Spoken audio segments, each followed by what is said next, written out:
Delighted to say that I always love to speak whenever it's about topic or a subject about Dr. B.R. Ambedkar because this subject is actually very close to my heart. Dr. B.R. Ambedkar, whenever people talk about him, they always limit him to the leader of the down-to-earth people. They always limit him to the leader of the Dalits. Is that why he was limited for only this work? Other introductions people know about him. He was the principal architect of the Indian Constitution. Well, that very well is the truth. It would be not confined to say just that. He was truly more than what people knew about him. Even today, after so many years, Dr. Ambedkar is still not fully understood or appreciated by general masses. But people talk about him as the Messiah of the down-to-earth and the chief architect of the Indian Constitution is very well the truth. It would be incomplete to say just that. He was truly a multi-talented personality. He was an intellectual giant. He was an economist by training. He was an anthropologist. He was a sociologist. He was a jurist. And he was the first Law Minister of India in his school. These are some various facets of his personality which people still do not understand. My friends, this is not all. He has done so much more. He has made many contributions in many other areas for the integration of India. With all these dimensions in his life, he was truly a nationalist at his core. The famous quote, "I am first Indian and I am Indian at the end and nothing in between." It belongs to Dr. B.R. Ambedkar and it does not belong to anybody else. Dr. Babasaheb Ambedkar had before him not only the unprivileged people in the society, but the entire society. Babasaheb always believes in equality. His vision of social change and reclamation for human personality was universal. During his lifetime, he made many efforts and used various strategies and methods to create a society which is based on the values of equality, liberty and fraternity. दोस्तों, मैं एक लड़की हूँ, भारत देश की पुत्री हूँ और एक लड़की होने के नाते डॉक्टर बाबा साहेब अम्बेडकर ने नारी जाति पर किए हुए सारे उपकारों से भली भांति परिचित हूँ और उनके बारे में काफ़ी कुछ पढ़ भी चुकी हूँ। स्वतंत्र पूर्व भारत में नारी को कोई विशेष अधिकार नहीं थे।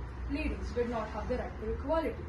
उदाहरण के तौर पर बता दूं, मृत व्यक्ति के संपत्ति का वारिस सिर्फ उसका पुत्र ही हो सकता था, मगर आज कानूनन वो हक उसकी बेटी का भी है और यह सिर्फ और सिर्फ डॉक्टर बाबा साहब ने लिखी हुई राज्य घटना के कारण। अगर कोई औरत को किसी कारण डिवोर्स दिया जाता है तो उसकी उपजीविका के लिए उस पुरुष को अपनी आमदनी से उसे हिस्सा देना होगा। ये भी संभव हो चुका है राज्य घटना के कारण।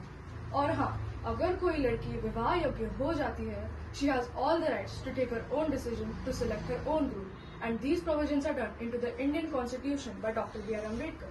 Ladies were not allowed to take divorce from her husband. उसके साथ ही मर के जीना पड़ता था. Yes, you heard me right. But today, the Constitution gives all us ladies the right to decide on this. आज अगर पति अन्यायी हो, तो कोई भी सज्जन महिला उससे मुक्ति पा सकती है. बिल्कुल कानून है. दोस्तों, ये बाबा साहेब ने हम सबको बहाल किया हुआ भारत है, बिल्कुल modern India. By doing all these provisions into the Indian Constitution for all the ladies, irrespective of caste or religion. Doctor Baba Saheb Ambedkar ने नारी जाति पर किए हुए सारे उपकारों से मैं भली भांति परिचित हूँ. I am so lucky to be born in independent India. I cannot imagine a life which my foremothers and my great-grandmothers lived before independence.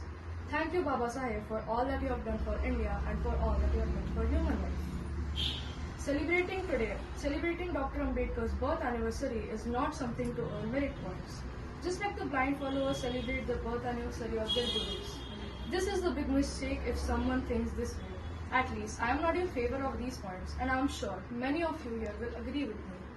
The real purpose of celebrating today, of celebrating this great occasion to implement and follow his teachings in our life.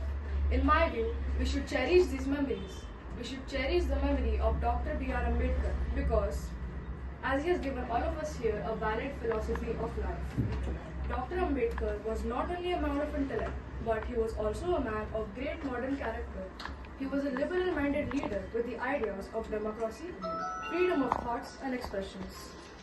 As regards to the philosophy of life, he was a rationalist at his core, secular-minded leader and humanist thinker. Dr. Bhimrao Ambedkar embraced Buddhism to gain the basic human rights and self-respect needed.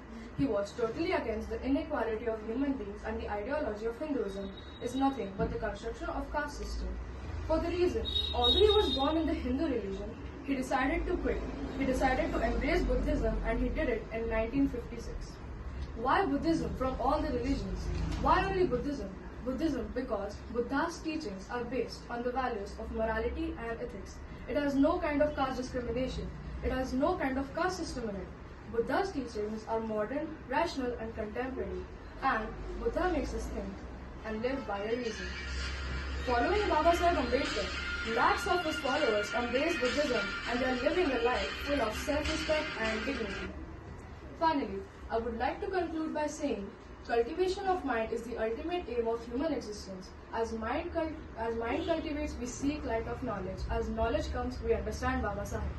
As one understands Baba Saheb, they understand themselves. And as they understand themselves, they are on the right path of liberation.